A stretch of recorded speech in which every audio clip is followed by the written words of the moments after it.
நாகப்பட்டினம் மாவட்டம் சிக்கல் ஊராட்சியில் கீழ்வேலூர் வேளாண்மை கல்லூரி மற்றும் ஆராய்ச்சி நிலையத்தில் பயிலும் 4ஆம் ஆண்டு மாணவிகள் காளான் வளர்ப்பு பற்றிய விழிப்புணர்வை விவசாயிகளுக்கு செயல்திறன் விளக்கமாக செய்து காண்பித்தனர். இந்நிகழ்ச்சியில் நாகப்பட்டினம் மாவட்ட ஊரக வளர்ச்சி முகமை திட்ட இயக்குநர் ரூபன் சங்கர் ராஜ், நாகப்பட்டினம் மாவட்ட உதவி இயக்குநர் முருகேசன், வட்டார வளர்ச்சி அலுவலர்களான ரேவதி மற்றும் செபஸ்தியம்மாள், சிக்கல் ஊராட்சியின் பஞ்சாயத்து செயலாளர் மற்றும் கிராம நிர்வாக அலுவலர், மேலும் விவசாய பெருமக்கள் ஆகியோர் இந்நிகழ்ச்சியில் கலந்து கொண்டனர்.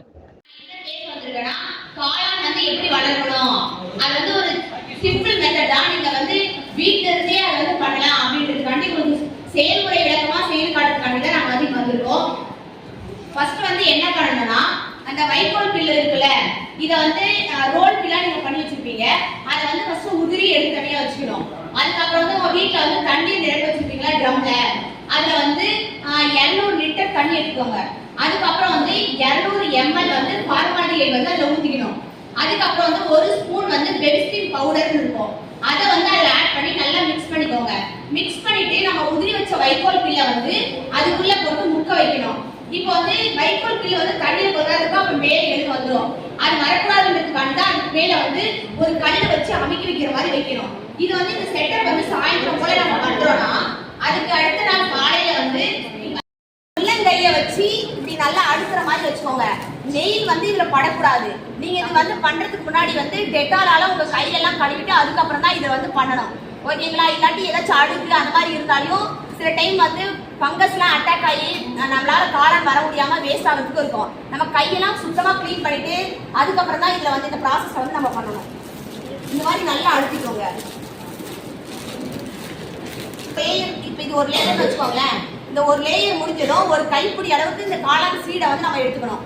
இதை வந்து இந்த கார்னர் போல அப்புறம் திரும்ப இந்த வைக்கோல் பில்லி இன்னொரு லேயர் போடணும். திரும்ப அந்த லேயர் முடிஞ்சதும் திரும்ப காளான் சீடை போடணும். இந்த மாதிரி வந்து 7 லேயர் போட்டுக்கோங்க. போட்டு முடிச்சதுக்கு அப்புறம் கடைசியா நல்லா அடுத்தி மேல வந்து இது அளவுக்கு வந்துடும். ஒரு 7 லேயர்னா உங்களுக்கு தெரியல, 7 அடுக்கு.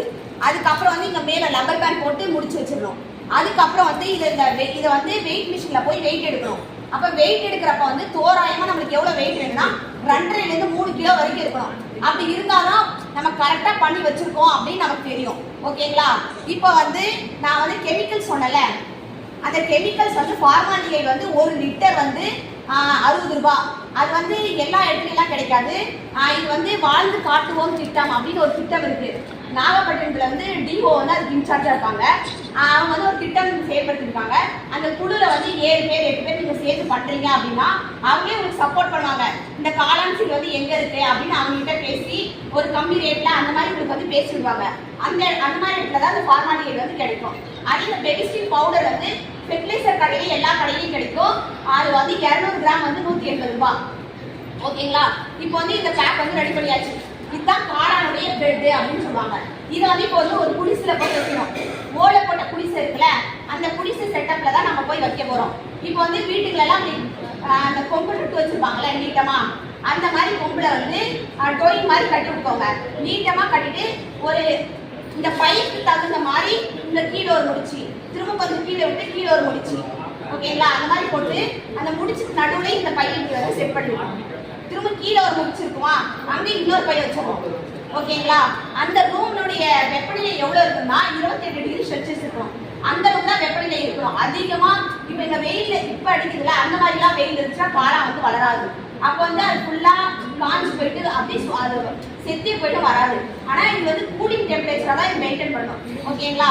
அப்போ சப்போஸ் வந்து அந்த குடிசைக்குள்ள வந்து ரொம்ப வெயில் அடிக்குது அப்படின்னா ஃபாகர் இருக்கும். அது மூலியமா வந்து நம்ம தண்ணியை வந்து ஸ்ப்ரே பண்றது மூலியமா அந்த குடிசை வந்து ஈரமா கொஞ்சம் மெயின்டைன் ஆயிக்கும். ஓகேங்களா? ஈரப்பதமா தான் இருக்கணும்.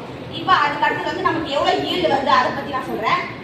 இப்போ வந்து ஒரு பையில வந்து ஃபர்ஸ்ட் ஹார்வெஸ்ட் பண்றோம், ஃபர்ஸ்ட் அறுவடை பண்றோம் அப்படின்னா 1/2 கிலோ வரும். அதுக்கு அடுத்து 2வது ஹார்வெஸ்ட் பண்றாங்க ஒரு 300 கிராம் வரும். 3வது ஒரு ஹார்வெஸ்ட் பண்ணலாம், அதுலயே ஒரு 200 கிராம் வரும். இந்த ஒரு பையில இருந்து 1 கிலோ எடுக்கலாம். ஓகேங்களா? இதே மாதிரி நீங்க ஒரு பை மட்டும் வச்சு காலம் வளர்க்க மாட்டீங்க, நிறைய பை வச்சிருக்கீங்க. ஓகேங்களா? ஒரு பையிலே 1 கிலோ நீங்க எடுக்கலாம். 3 டைம் ஹார்வெஸ்ட் பண்ணலாம், 3 டைம் அறுவடை பண்ணலாம். ஃபர்ஸ்ட் வந்து அந்த குடிசையில வச்ச 18வது நாள் தான் ஃபர்ஸ்ட் அறுவடை பண்ணுவீங்க. அதுக்கு அடுத்த 1 வாரம் கழிச்சு 2வது அறுவடை.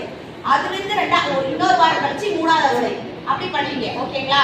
நாம வந்து அந்த குடிசையை வந்து ஈரமா வச்சுக்கணும். அந்த ஈரமா வச்சுக்கிறத பொறுத்து தான் நம்மளுக்கு வந்து அந்த வர்ற ஈடுமே அதிகமா வரும்.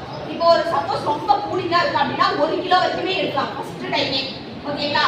1 கிலோ வந்து மார்க்கெட்ல எவ்வளவு விற்கிறாங்கன்னா 250 ரூபாய் விற்கிறாங்க. ஓகேங்களா? இப்போ வந்து அந்த வாழ்வு காட்டுவோம் திட்டம் அதுல வந்து நீங்க இணைஞ்சு நீங்க எல்லாரும் பயனடையணும் தான் நான் கேட்கிறேன்.